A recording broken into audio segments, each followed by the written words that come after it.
está con nosotros el doctor Pablo Mata. Me voy a leer el libro.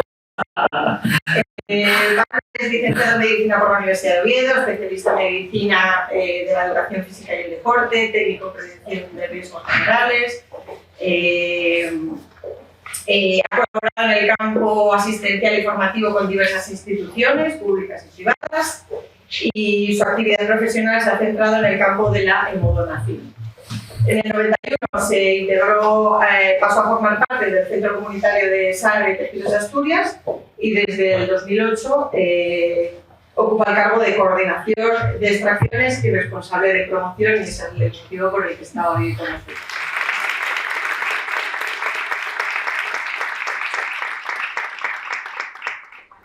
Muchas gracias. Bueno, buenos días a todos. Lo primero, pues dar las gracias a Dan por invitarnos a poder trasladar a vosotros y a través vuestro también a la sociedad, pues información que yo creo que es relevante en cuanto a cómo es la actualidad o la situación actual de los bancos de sangre, su abastecimiento en particular, que es lo que compete al Centro Comunitario de Sangre y Tejidos de Asturias, al que pertenezco, y también un poco en qué escenario nos vamos a mover en los próximos años. Los datos que os voy a presentar se basan en un estudio que hicimos en 2020 para analizar nuestra sociedad y para obtener alguna previsión de cuáles iban a ser las necesidades en los próximos años. Y bueno, en eso nos vamos a centrar un poquito en la exposición. El Centro Comunitario de Sangre y Tejidos de Asturias, para los que no lo sepáis, es la institución de ámbito regional que tiene encomendada la tarea de obtener sangre suficiente para cubrir las demandas transfusionales de los pacientes. Esa es nuestra actividad principal, por la que el centro se creó, pero bueno, también hay un banco de tejidos, como dice nuestro nombre. Yo me voy a centrar sobre todo en esa actividad de ser una especie de banco de sangre central que surte de productos sanguíneos a los bancos de sangre de los hospitales. Antes de analizar un poco la situación actual, brevemente, saber un poco de dónde venimos, ¿no? Cómo se organizó esta actividad de obtener sangre para los pacientes en las décadas pasadas. Bueno, pues remontándonos un poco a los años 60, 70, en España empiezan a surgir las hermandades y asociaciones de donantes para promover la donación, en muchos casos integradas por personas del entorno familiar de pacientes que necesitaban transfusiones habitualmente. Y bueno, pues se veía que cada vez eso era más difícil de conseguir, convencer a otras personas para ir a donar. En ese momento, como digo, todavía había en España la donación de reposición, es decir, que se trasladaba al entorno del paciente la iniciativa de que consiguiese personas que efectuasen donaciones para los pacientes, como digo. En el año 85 hay un cambio legislativo importante y, bueno, pues se legisla en el sentido de que la única forma de conseguir sangre para transfusión en España desde ese momento iba a ser la donación voluntaria y altruista. Esto, pues, nos iguala a los países del primer mundo, en donde esa es la única forma de obtener sangre para la transfusión. Y entonces España, que los que veis en el mapa en oscuro, pues serían esos países, ¿no? En donde hay donación 100% voluntaria.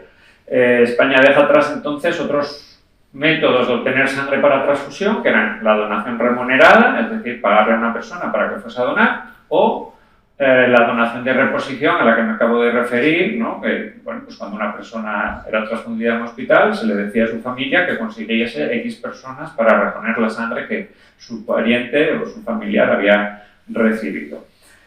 Optamos por la donación altruista, es el mejor sistema que hay, es el sistema más justo socialmente, el más seguro para los pacientes. Si yo no obtengo nada a cambio de mi donación, tampoco tengo por qué ocultar una información médica que puede ser importante desde el punto de vista de la seguridad de la persona que va a recibir los productos. Como digo, es el mejor sistema, pero tiene un inconveniente que es que dependemos del nivel de concienciación de la sociedad, ¿no? Que haya suficientes personas que voluntariamente accedan a los puntos de extracción para efectuar la donación.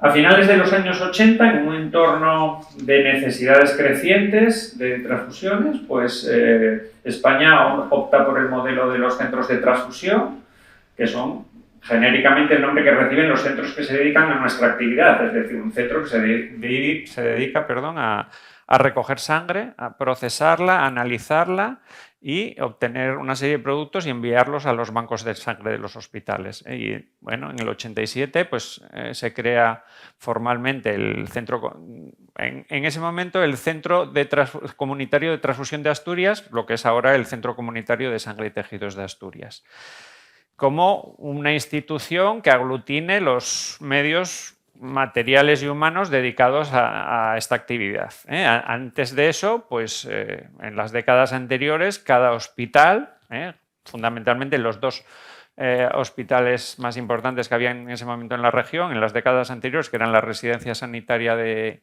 Oviedo y la de Gijón, pues el personal hacía algunas colectas externas para obtener sangre para sus pacientes. Pero ya digo que desde finales de los años 80 es el Centro Comunitario de Sangre y Tejidos quien realiza esa actividad. La transfusión sanguínea, como más o menos la conocemos todos, ¿no? Un hemocomponente a la cabecera del paciente que está siendo transfundido, pues tiene más o menos ese aspecto desde hace más de un siglo. O sea que esto no es ninguna novedad terapéutica ni ningún avance de los últimos años. Ya digo que desde principios del siglo XX, en que se resolvieron los principales problemas técnicos asociados a la transfusión, pues bueno, es un elemento terapéutico del día a día de los hospitales y desde entonces para acá, en todas esas décadas que han pasado, el número de transfusiones no ha dejado de crecer en el mundo. O sea que, aunque lleve tanto tiempo entre nosotros y no nos parezca nada novedoso ni que nos impacte, desde el punto de vista de la salud tiene un impacto grandísimo por el número de millones de transfusiones que se realizan anualmente. O sea que el impacto sobre la salud de la humanidad, voy a decir, es impresionante y ya digo, en continuo crecimiento desde entonces para acá. No ha habido ningún avance médico, ningún avance científico que haya sustituido la transfusión como elemento terapéutico en los hospitales. Si miramos un poco la estadística que tenemos aquí, que refleja las donaciones recogidas en España en los últimos años, empieza esta serie en el 96, si la echásemos más hacia la izquierda en los años anteriores, la tendencia sería esta, ¿no? Esto es lo que vemos. Quiero matizar que esto son donaciones, esto puede parecernos muy bien, es fabuloso, ¿no? Han aumentado las donaciones, pero lo que quiero que os deis cuenta es que en realidad estas donaciones representan transfusiones. Esta sangre se extrae porque hay un paciente que necesita la transfusión, ¿no? O sea que, daros cuenta, pues bueno, desde el 96 estábamos en 1.300.000 y pico transfusiones al año y hemos llegado a 1.800.000, con el matiz de que sí es cierto que en los últimos años se ha visto pues, un cierto estancamiento, ¿no? En esa tendencia, una especie de meseta. Luego ya llegó en el 2020, que es la barra en color, la pandemia, que vino a trastocar todas nuestras vidas, ¿no?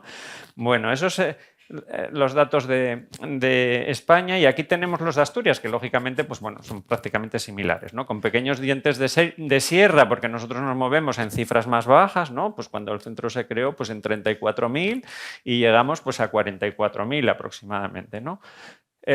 Bueno, pues eso es el reflejo de esto que estaba diciendo, ¿no? La transfusión no ha pasado de moda, sino que cada día está más presente. A poco que miremos a nuestro alrededor, si hemos tenido la suerte de no recibir transfusiones, pues mejor para nosotros, pero a poco que miremos a nuestro alrededor, vamos a encontrar la transfusión presente en nuestro entorno.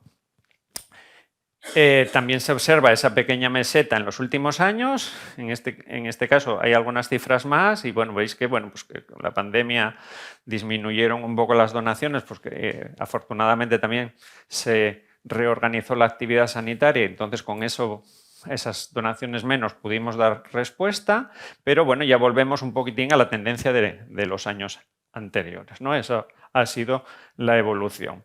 Entonces, esto es lo que ocurría y estamos en 2020 y entonces fue un momento oportuno, ¿no? El decidir hacer una previsión de hacia dónde vamos, ¿no? ¿Vamos a seguir necesitando más sangre? ¿Vamos a estar estables? ¿Vamos a necesitar menos? ¿Cuál va a ser el escenario en el que nos vamos a mover en cuanto al abastecimiento en los próximos años? Y en particular teníamos interés en saber un poco cómo va a afectar pues, los cambios demográficos, particularmente el envejecimiento de la población en esta actividad de la donación y la transfusión. Como digo, entonces, en 2020 nos planteamos hacer un análisis de nuestra situación para establecer una serie de previsiones y, bueno, pues eso es lo que nos pusimos a hacer. Fue un momento oportuno porque luego vino la pandemia y ya sabemos que trastocó todo, ¿no? Esto del impacto de los cambios demográficos nos parecía una pregunta pertinente si tenemos en cuenta cómo nos reproducimos, o mejor dicho, cómo no nos reproducimos, porque cada vez nos reproducimos menos, ¿no? La estadística que tenéis ahí del 2021 pues, refleja pues, el número de hijos por mujer y veis que pues, bueno, pues, España e Italia pues, ocupan los lugares más bajos y si miramos un poquito pues, los titulares de la prensa regional pues, demuestran lo que dice la estadística, que es que Asturias es la comunidad de España con un índice de natalidad más bajo. O sea que dentro de lo mal que va España en este terreno, Asturias va bueno, particularmente mal en cuanto al recambio de la población, ¿no? Bueno, pues como digo, entonces en 2020 decidimos hacer este estudio para ver cómo nos impacta en nuestra actividad los cambios demográficos y en particular ese envejecimiento de la población. Antes de presentaros los datos quiero recordar una cosa, que es que la sangre no se transfunde como se extrae.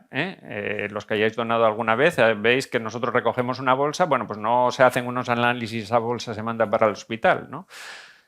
A partir de esa bolsa inicial que recogemos se obtienen 3 productos. Por un lado se separa el plasma, por el otro lado las plaquetas y por otro lado los glóbulos rojos o los hematíes. Cada uno de esos productos puede ser utilizado para personas diferentes, de hecho será lo que ocurra en la mayor parte de los casos. Y luego quiero recordar también que hay otro sistema de donación, aparte de la donación convencional, que se denomina de aféresis y que la diferencia fundamental con la donación clásica es que podemos obtener la separación de esos componentes durante el proceso de extracción y en función de las características del donante, de su grupo, del número de células que tenga, etcétera, podemos decidir qué productos de estos obtenemos. Entonces, el análisis que hicimos se centra fundamentalmente en las plaquetas y en los glóbulos rojos, que son los 2 productos, digamos, que nos causan más quebraderos de cabeza en cuanto al abastecimiento desde el punto de vista transfusional, porque el plasma también se utiliza para obtener otros productos, para tratar a algunos enfermos y desde ese punto de vista también plantea problemas. Pero ya digo que nos centramos en el estudio en las plaquetas y en los glóbulos rojos. Los glóbulos rojos es lo que, digamos, todos tenemos en la cabeza como una transfusión, ¿no? Una bolsa roja a la cabecera del paciente que está siendo transfundido. Vamos entonces con los glóbulos rojos, con eso que todos entendemos por la transfusión. Lo que hicimos fue coger las transfusiones del 2019 y mirar la edad del paciente que había recibido la transfusión y ordenar todos esos datos en una gráfica. O sea que esto es la edad y aquí está el número de concentrados de hematíes, de bolsas de sangre transfundidas. Bueno, pues veis que los destinatarios principales de las transfusiones, bueno, pues son pacientes de más edad, ¿no? A continuación, lo que hicimos fue coger esos datos y dividirlos, es decir, coger las bolsas transfundidas a personas de 53 años y dividirlas entre las personas de 53 años de nuestra población para calcular el índice de transfusión de concentrados de hematíes. Y con estos índices, aplicándolos a la población, a cómo va a ser la población asturiana en los próximos años, cosa que ya sabemos, hay estudios demográficos, ¿no?, que ya dicen cómo va a ser nuestra población dentro de 5 años, pues aplicando estos índices, calcular, hacer una estimación de las necesidades que va a tener nuestra población en cuanto a transfusiones de sangre. Y esto es lo que nos sale. lo que nos sale es que la tendencia, como veis, pues sigue al alza. No vamos a necesitar menos donaciones, menos bolsas, porque evidentemente estamos diciendo que las personas que necesitan más sangre son las personas mayores y precisamente estamos concentrando nuestra población ahí. O sea que esto es un poco la previsión en cuanto a las necesidades de glóbulos rojos de nuestra población. Vamos con las plaquetas. Bueno, pues las plaquetas, antes de presentaros también los datos, quiero que veáis esto. Esto es la evolución de las plaquetas enviadas desde el Centro Comunitario de Sangre y Tejidos a los hospitales en los últimos años, ¿no? Y fijaros, entre el 2009 y el 2019, el año prepandemia, pues prácticamente una subida del 75%. En 10 años, un 75% más de consumo. Las plaquetas están también muy ligadas a los tratamientos oncológicos. Bueno, pues esta es la realidad que teníamos. Y bueno, ¿cuáles son los datos, los resultados de nuestro estudio respecto a las plaquetas? Bueno, cuando miramos quién recibe las plaquetas, o sea, cuál es la edad de los pacientes que reciben las plaquetas, a diferencia de los glóbulos rojos, vemos aquí unos picos en edad infanto-juvenil muy altos de consumo, asociados a problemas oncohematológicos en muchos casos. O sea que esa es la diferencia con los glóbulos rojos. Y bueno, pues hicimos la misma metodología, calculamos después los índices de transfusión de plaquetas de nuestra población. Este es el resultado y los aplicamos a las previsiones de nuestra población en los próximos años. Y más o menos esto es el resultado. A diferencia de lo que hemos visto con los glóbulos rojos, el resultado es que la demografía, los cambios demográficos no nos están impactando tanto y bueno, pues las estimaciones están más o menos en meseta por encima de las 7.000 unidades. Pero no sé si os habéis fijado, volviendo un poco para atrás, que he puesto los datos aquí del 2023 y contradicen esto que estoy diciendo, ¿no? O sea que 7.900 unidades, otra vez récord de envío de plaquetas. O sea que, bueno, es evidente que los cambios demográficos, que es lo que estamos analizando, cómo nos impactan, no son el único factor, ¿no? Pero bueno, evidentemente esos cambios, por lo menos sí es seguro que nos impactan de esta forma. Bueno. Entonces esas son las necesidades de plaquetas, las necesidades de hepatíes en los próximos años, o por lo menos la previsión, y eso es producto de esto, ¿no? De cómo está cambiando nuestra sociedad. La barra roja representa los mayores de 50 años, por poner una edad, un poco en donde empieza el aumento del consumo, ¿no? El aumento de las necesidades. Bueno, pues aumenta esa población y además ese grupo cada vez es más envejecido además, y por otra parte las personas en edad de donar, los donantes potenciales, las personas entre 18 y 65 años, que es la barra en azul, no para de descender. Ya desde hace muchos años en Asturias hay más personas que cumplen 65 años que cumplen 18 y por tanto el grupo de personas entre 18 y 65 cada año que pasa representa un porcentaje más pequeño de los habitantes de Asturias. Bueno, fijaros, entre el 2009 y el 2029 ese colectivo disminuye en 150.000 personas. Estamos por aquí, 2024. Bueno, pues este es el panorama, ¿no? Más necesidades de transfusión, menos donantes potenciales. Solo hay una forma de dar respuesta a las necesidades de los pacientes, que es aumentando el índice de donación de la población. Que las personas que estamos en condiciones de donar estemos más concienciados y lo hagamos. No se puede transfundir una bolsa que no se extrajo, que previamente no ha habido una persona que haya ido a donar. O sea que, digamos, ese es un poco el resumen un poco de todos estos datos que os acabo de presentar, ¿no? Los cambios demográficos lo hemos analizado y nos impactan desde el punto de vista de la transfusión en un aumento del consumo de glóbulos rojos. Solo hay una forma, como acabo de decir, de dar respuesta a ese incremento, que es participando más, que haya más personas que acudan a los puntos de donación. Aproximadamente en la actualidad, cada año colaboran en esa tarea unas 26.000 personas, unos 26.000 asturianos y asturianas, y que, como sabéis, se pueden donar varias veces al año. Los hombres pueden donar 3 veces al año y las mujeres 4, al revés, perdón, las mujeres 3 y los hombres 4. Y eso quiere decir que gracias a eso pues, podemos obtener las 42.000 donaciones que en la actualidad se está representando el consumo por parte de los pacientes, ¿no?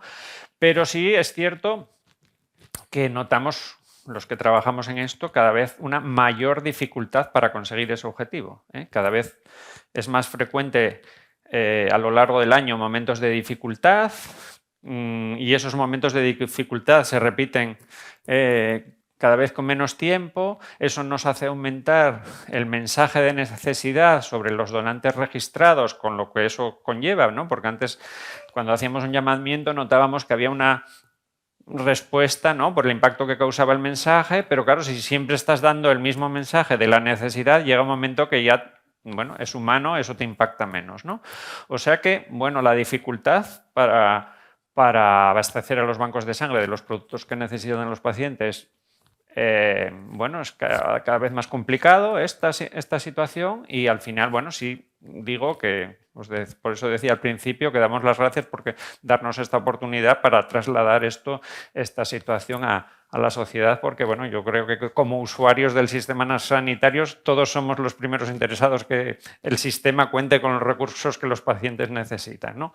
Como digo, hay otros factores que pueden impactar sobre esta actividad, pero sí es cierto que el demográfico nos impacta mucho y nos impacta en la forma que os acabo de exponer. Así que, en resumen, pues todos somos corresponsables del abastecimiento de los bancos de sangre, de que esos productos estén allí a disposición de los pacientes.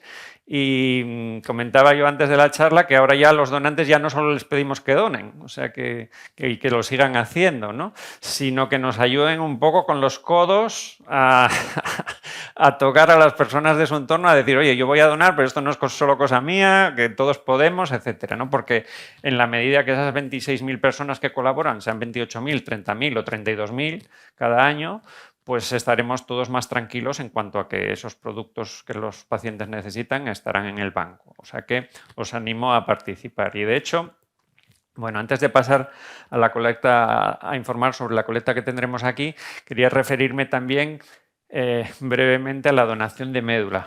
En Asturias, en todos los puntos de recogida de donaciones de sangre, en los 3 puntos fijos que tenemos en Gijón, Avilés y Oviedo, y en los más de 200 puntos de colecta que atendemos con nuestras unidades móviles, en cualquiera de ellos se puede uno registrar como donante de médula. El proceso es este que veis aquí, es bastante sencillo, informarse bien, se entrega una documentación a la persona que la tiene que leer antes de registrarse, pero siempre aconsejamos también buscar información a través de Internet, bien en nuestra página o en la página de la Organización Nacional de Trasplantes o de la Fundación Carreras.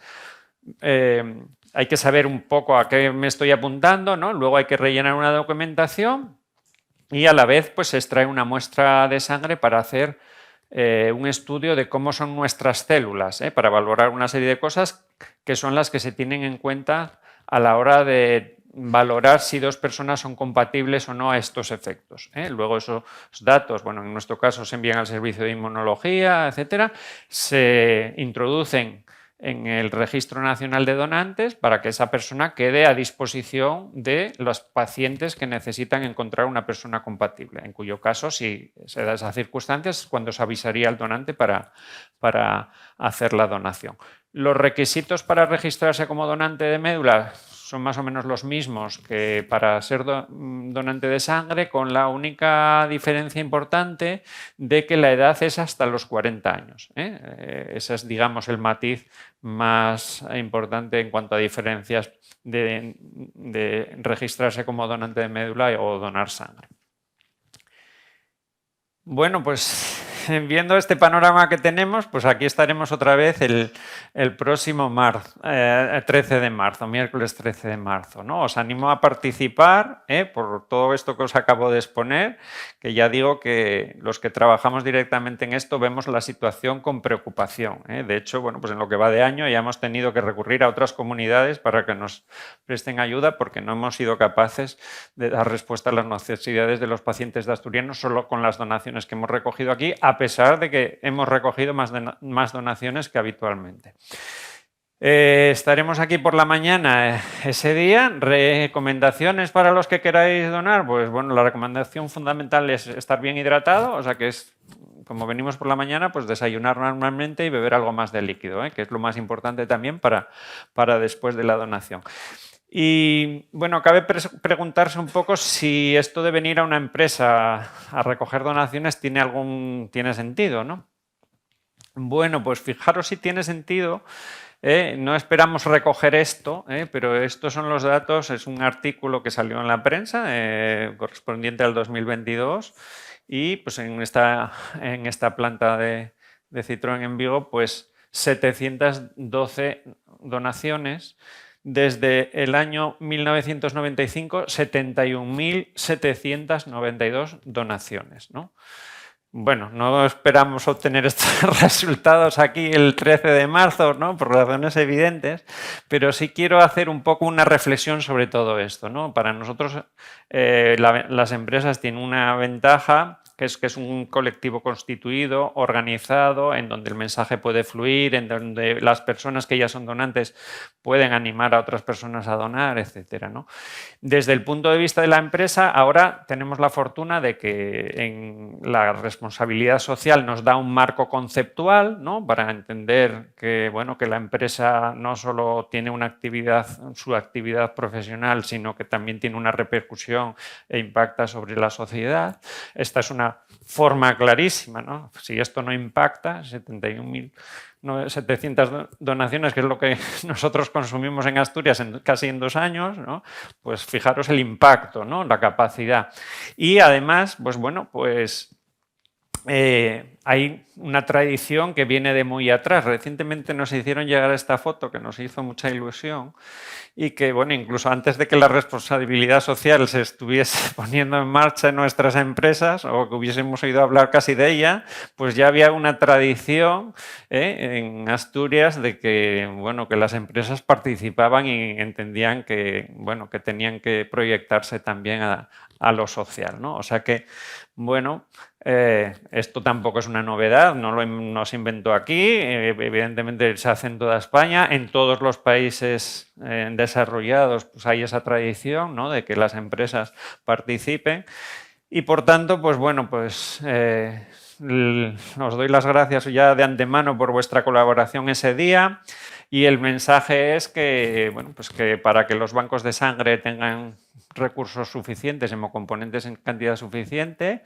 pues necesitamos manos o casi mejor brazos, ¿no? que hagan o que colaboren en esa tarea. Y antes de terminar, si me lo permitís, vamos a poneros un vídeo de 2 minutos de animación, que es un vídeo que nos cedió amablemente el Centro de Transfusión de Baleares, a cuyos compañeros ya aprovecho para dar públicamente las gracias. Y es en un vídeo en el que se explica en 2 minutos pues, en qué consiste el proceso de la donación.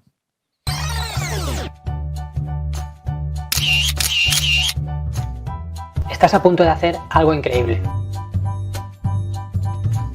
Antes de donar, es importante que no te saltes ninguna comida y que te mantengas hidratado. Cuando llegues, rellena las 2 caras de la hoja con tus datos y el cuestionario de salud. Entrégaselo a la persona que te tendrá en recepción. Hola, bienvenida. Necesitarás tu DNI, pasaporte o algún documento que te identifique. Te llamaremos para hacerte una entrevista médica confidencial. Ahí te mediremos la tensión y el nivel de hemoglobina. Somos muy exigentes con la seguridad. Por eso puede ser que alguna vez no puedas donar. Vuelve a intentarlo cuando haya pasado el plazo recomendado. Te estaremos esperando. Si todo está bien, te invitaremos a pasar a la sala de donación. Ahí te desinfectarán la zona del brazo donde te pinchan y en 5 o 10 minutos estarás listo. Para una mejor experiencia, aprieta y relaja los glúteos mientras donas o mueve los pies. Luego te colocarán una tirita y te pedirán que aprietes bien la zona durante unos minutos. Te entregarán unas recomendaciones de salud. Ahora toca recuperar. En la sala de refrigerio habrá bebidas y snacks. Bebe mucho líquido y tómate el resto del día con tranquilidad. Has hecho algo grande. Podemos seguir en contacto en las redes sociales. Esperamos que repitas esta experiencia.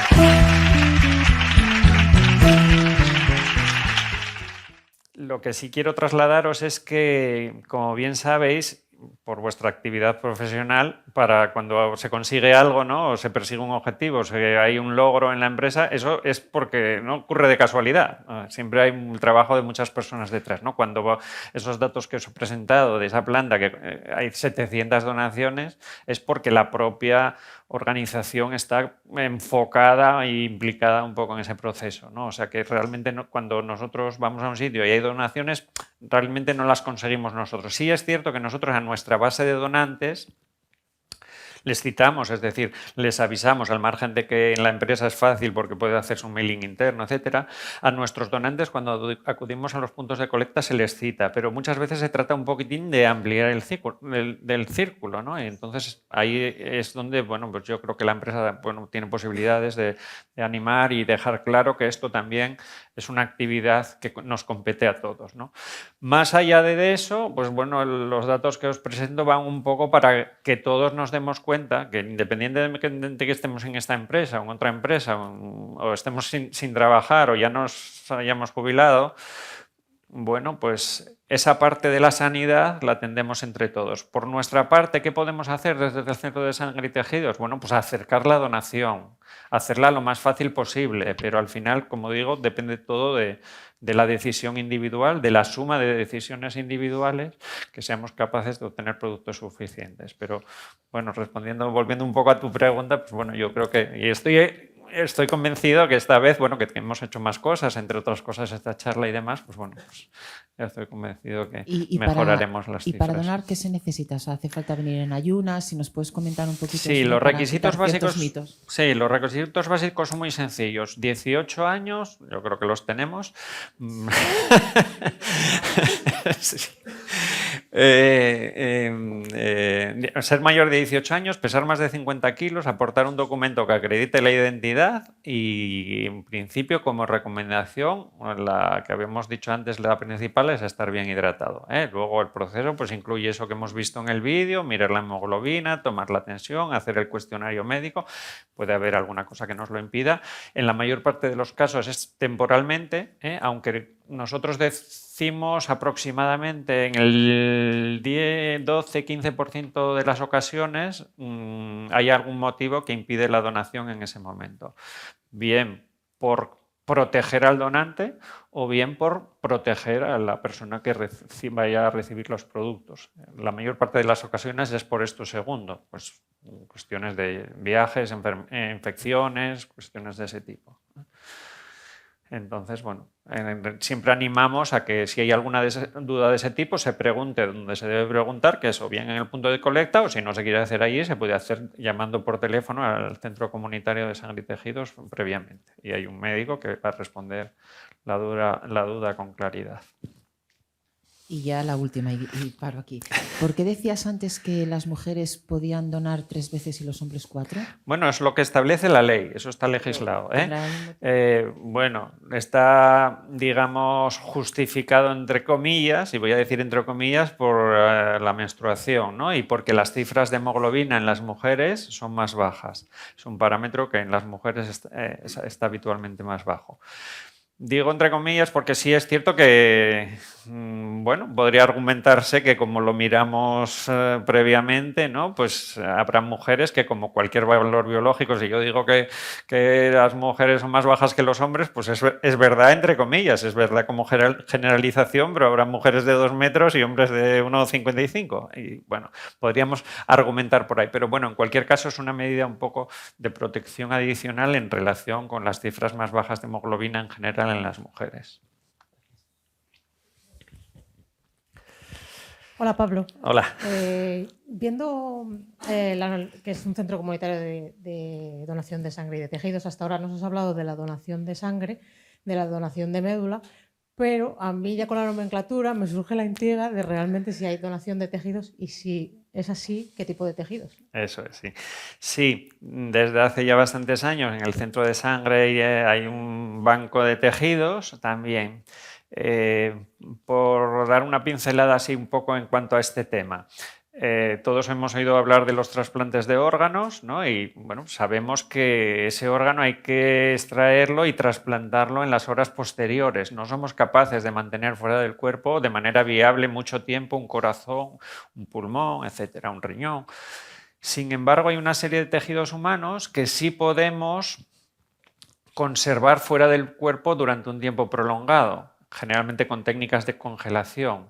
¿Con qué tejidos trabaja nuestro banco? Fundamentalmente con hueso, tendones, arterias, válvulas cardíacas, córneas. Esos son tejidos en los que podemos hacer la extracción, ya digo, en la mayor parte de los casos congelarlo y proceder al implante en la persona que lo necesita meses o incluso años después de la extracción. Es una especie de, si me permites el símil, de almacén de repuestos para determinadas situaciones clínicas en que una persona necesita ese producto. Entonces se mantiene allí hasta que hay una petición de esa pieza que se necesita. Gracias. Ya que te he quedado. Oyéndote a ti, ahora que está de moda la sostenibilidad, somos lo más sostenible que hay, ¿no? Nos podemos reciclar enteros.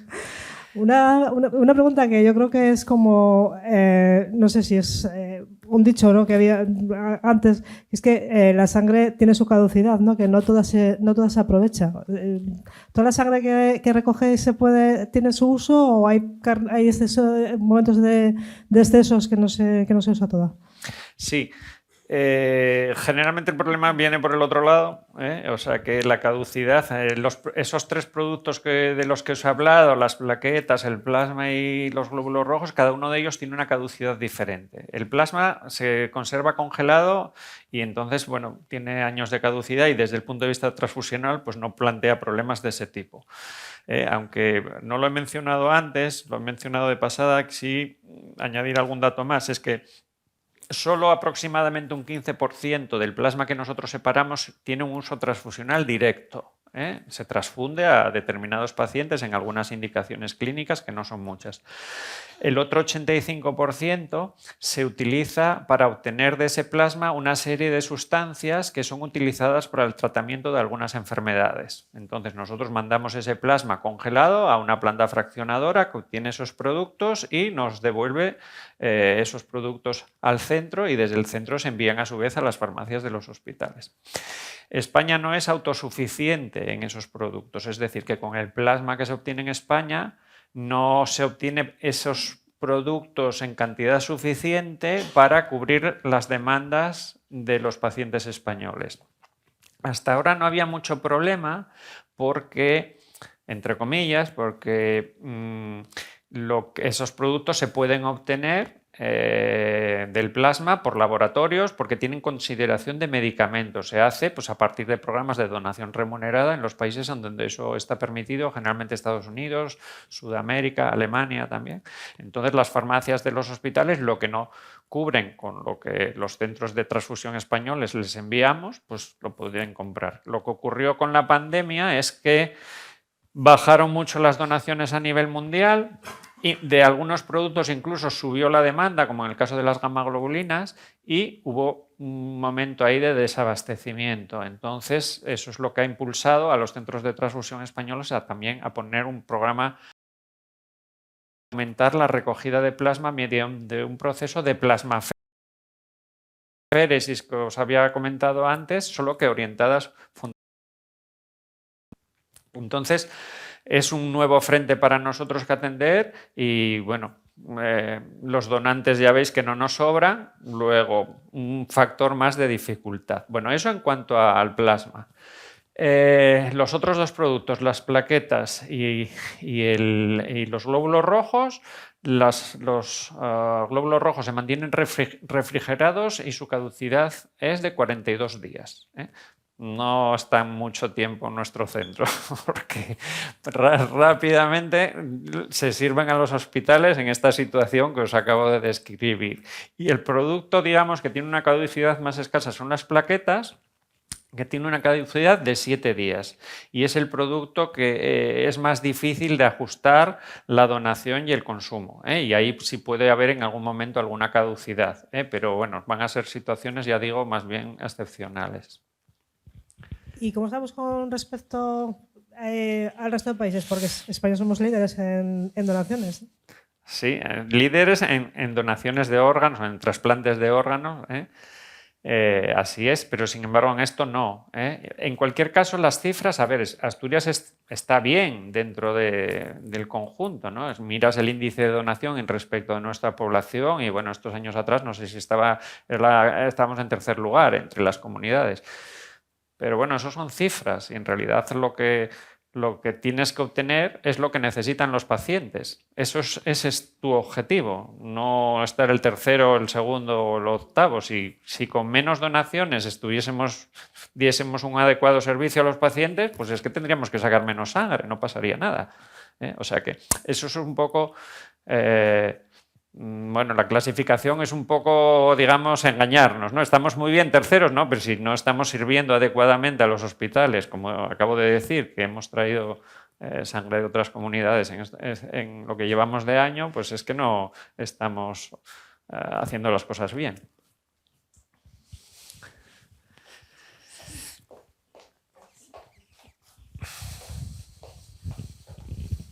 Hola, muchas gracias, Pablo. Muy interesante. Yo quería preguntarte sobre las tendencias que estáis viendo ahora entre la gente más joven. Si hay más concienciación que hace años o menos.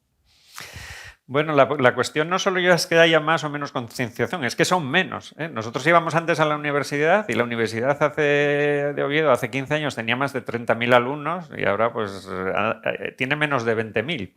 Al margen de que muchos, bueno, yo lo veo en las aulas, a veces no están en clase porque hay otras formas de relacionarlos y nos pasa también en las empresas, ¿no? Hay muchas empresas a las que íbamos que ahora muchos de los trabajadores están haciendo teletrabajo, o sea que, digamos, es difícil establecer comparaciones, ¿no? Yo no creo que se sea menos solidario que antes, no creo que esa sea la cuestión, ¿no? Sino que, bueno, hay muchos factores que nos están influyendo, y también el hecho de que os decía yo, de que esto no es ninguna novedad, no es nada que nos sorprenda, pues también juega en nuestra contra. Nos da la sensación de que esto es poco importante o que está asegurado, ¿no? Antes se pedía la sangre, hace décadas se pedía la sangre a los familiares y ahora damos por asumido que esa bolsa va a estar allí. Pero no hemos de perder de vista que para que esté allí alguien ha tenido que ceder un poquito de su tiempo y de su sangre pues para efectuar esa donación. Entonces, no sé, yo no me atrevería a decir que es que somos menos sensibles, pero bueno, sí es cierto que lo que os expuse antes es totalmente la realidad, que es que cada vez es más complicado, estamos notando una mayor dificultad para autoabastecernos.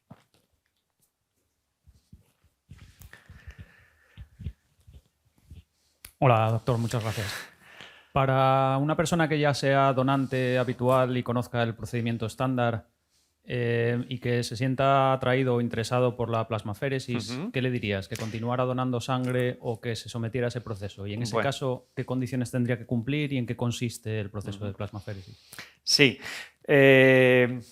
La féresis, bueno, vuelvo a recordar, era ese procedimiento que os había mencionado que mediante un separador, una máquina, consiste en que se da un pinchazo como para la donación convencional, esa sangre que va saliendo se recoge en un equipo especial que es manejado por una máquina que en función de lo que nosotros le pedimos, pues separa los componentes que vamos a extraer. En nuestro caso, ¿qué criterios seguimos para que una persona sea donante vamos a decir, de aféresis? No nos vamos a centrar solo en plasma, porque en general, bueno, muchas veces en función de las necesidades se extraen unas cosas u otras. Entonces, los requisitos son los mismos desde el punto de vista clínico, los mismos que para donar sangre. Y los únicos requisitos adicionales es, bueno, generalmente preferimos que se empiece por la donación convencional, porque como la otra lleva más tiempo, es por comprobar que la persona no se pone nerviosa o cosas de ese tipo. Y luego, como requisitos adicionales, decía, están un poco el calibre de las venas, el proceso dura más tiempo y por tanto se prefiere que la vena tenga un cierto calibre y una cierta consistencia, y también se hace en un primer momento un hemograma, un análisis de sangre para mirar el número de células que se tiene. Ese procedimiento está sobre todo, en nuestro caso, orientado a la obtención de plaquetas, sobre todo. Ya digo que podemos obtener cualquiera de los tres componentes, pero sobre todo está orientado a la obtención de plaquetas por lo siguiente, porque cuando nosotros recogemos una bolsa de sangre en una donación convencional, las plaquetas que hay ahí son muy poquitas, es menos del 1% de las células que esa bolsa contiene. De forma que para obtener una unidad de plaquetas para transfusión tenemos que juntar las plaquetas de 5 donaciones, de 5 bolsas distintas. Con el procedimiento de aféresis, como la máquina lo que hace es hacer ciclos, es decir, hace un ciclo de extracción, separa los productos que vamos a obtener, imagínate las plaquetas, y devuelve al donante lo demás y vuelve a hacer otro ciclo hasta que tiene un número suficiente de plaquetas, y entonces nos permite obtener una unidad de plaquetas para transfusión a partir de una única donación. Por eso digo que nuestra prioridad en cuanto a la aféresis son las plaquetas. Repitiendo que podemos obtener los tres componentes si fuese necesario. Ahora, como la demanda de plaquetas tuvo esa evolución que ha subido exponencialmente en todos estos últimos años, pues ahora no seríamos capaces solo de dar respuesta a la demanda de plaquetas con las plaquetas que separamos de las donaciones convencionales. Y entonces tener los dos sistemas nos permite, bueno, jugar con ellos para poder dar respuesta a las necesidades de cada paciente, que son diferentes. No es que nos interese ahora pasar todos nuestros donantes de sangre a aféresis, las dos cosas las necesitamos, pero sí es cierto que hay donantes que tienen esa sensibilidad, tienen tiempo, porque lo que es la extracción de aféresis dura más, dura entre 50 y 60 minutos, se hace con cita, se puede hacer en los locales fijos de Gijón, Avilés y Oviedo, y entonces, bueno, pues es un perfil de donante que ya sabe lo que es la donación, que hemos hecho esto, hemos visto que tiene una cifra adecuada de plaquetas, que tiene una vena consistente, y entonces, bueno, pues se pasa ahí, se le propone pasarse a ese tipo de donación y elige los momentos en que va a donar, pide cita, se lleva su libro, su tablet, su lo que sea, y bueno, pues como cuando vas a la peluquería, bueno, los que van, yo hace tiempo ya que no voy, pues coges cita y entonces pues te buscas tu momento para hacer la donación, y ese es más o menos un poquitín el procedimiento. Gracias.